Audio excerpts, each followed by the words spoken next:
Mark, shoot me out an industry that you like, that you would search to see what groups exist on LinkedIn. Try one that I know somebody who had success, and they were selling an item into solar power. And Solar power? yeah, they found some. See if there's any.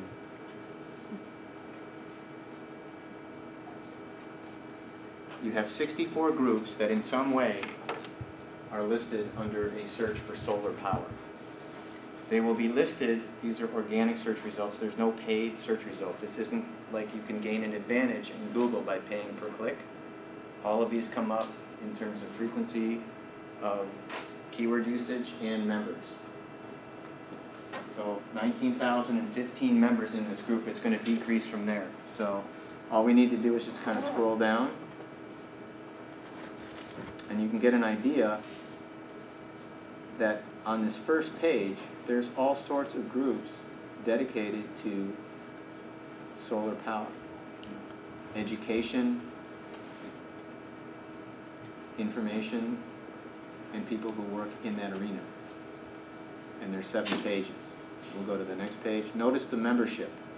Now you're down to 297 members. So these groups descend in prominence in terms of number of members. But sometimes these smaller groups can be very, very powerful forums for you to get a message across. It's very easy to get a message lost in a huge group. Yeah, there's a business owner who was launching a new product in the solar power area, and he specifically knew there was a market in Europe. And through LinkedIn was able to connect and has many deals going on now, and it's a big process to supply all this for these projects and so forth. And it was through LinkedIn. Mm-hmm. Blast it out to the group somehow, or No, how did you get that info on? He was searching very carefully. He did say it took quite a bit of time to really dig in and get look for names, where they locate, try to find out as much as you could. A BlackBerry app? Mm-hmm. I don't know. I don't have a BlackBerry. Or You mean like Facebook does, where you can make, Yeah, you can, if you can access it on the mobile web. Do they, Mark? Yeah. You can access it on the web. Yeah. Shoot me out a high school in the area here, Chicago area high school of some prominence. Whitney Young.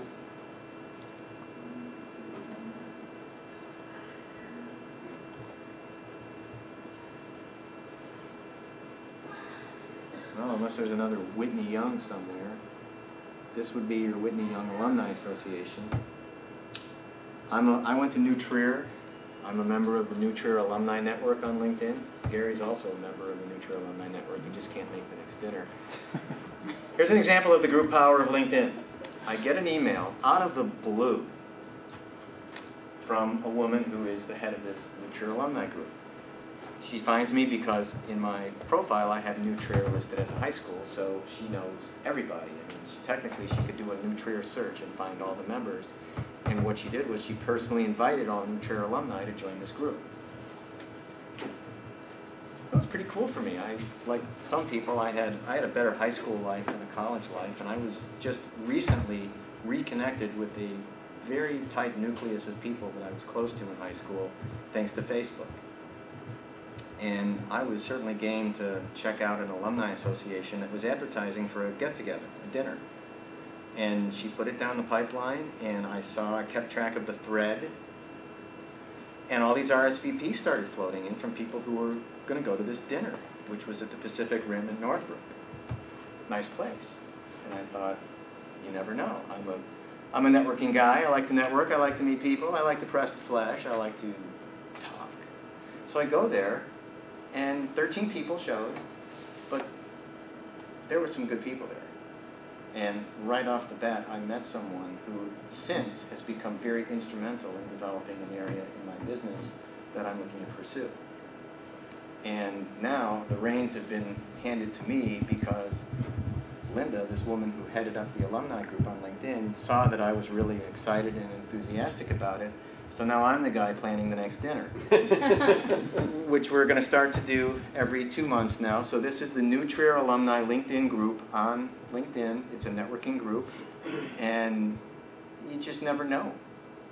You just never know where the transactions, where the power partners, where the strategic alliances, where the centers of influences are going to come from.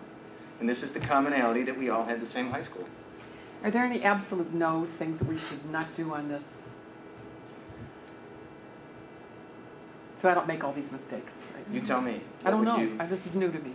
Well, I think good manners are going to prevail Right. whatever you do. So Right. if somebody wants to link in with me, I think they should identify themselves and say something Oh, I about thought we were themselves. talking about groups. Yeah, no, I'm talking about Um, just in general, the things that you might, It all, again, it goes back to how you represent on LinkedIn. right.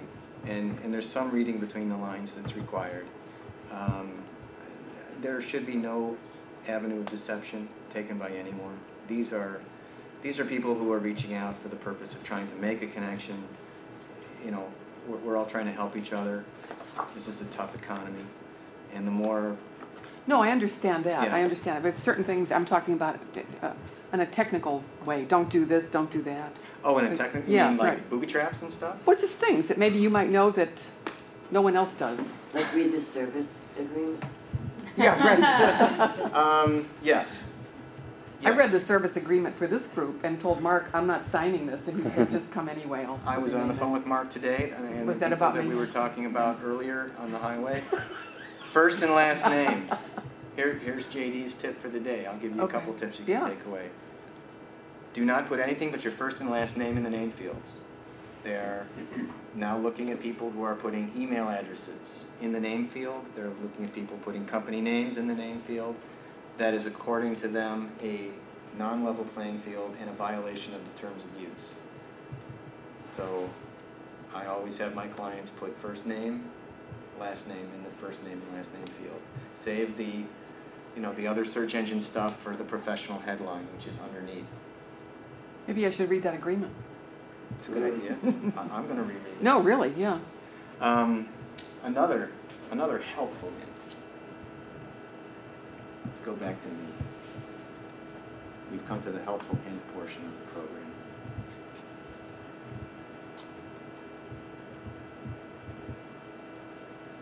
I love the business cartoonist. That's fabulous.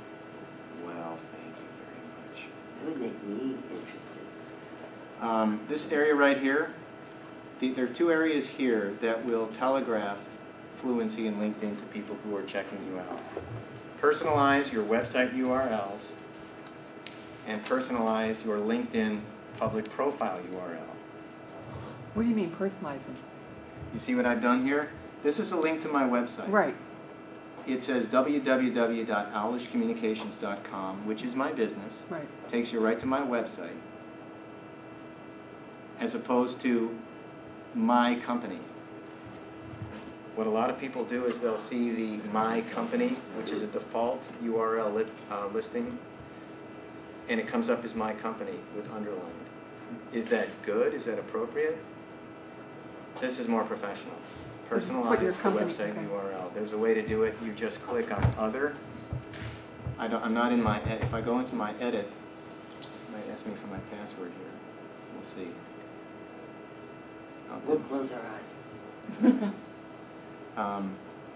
When you click on the edit function, see right here? This is where you set up your website URLs. Let's say I was setting up another website. Instead of putting my website, I will choose other. And then this other little field comes up. This is where I put the URL, and this is what I can put, where I can put my website, the actual, what I want people to see on my profile. Right. Now in my case, my website name is the same as my company name, so I was comfortable just putting owlishcommunications.com.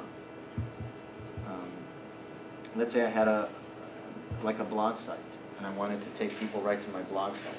I could put my blog, or I could put blogspot.owlishcommunications, so people know they're being taken to a blog when they click on that link.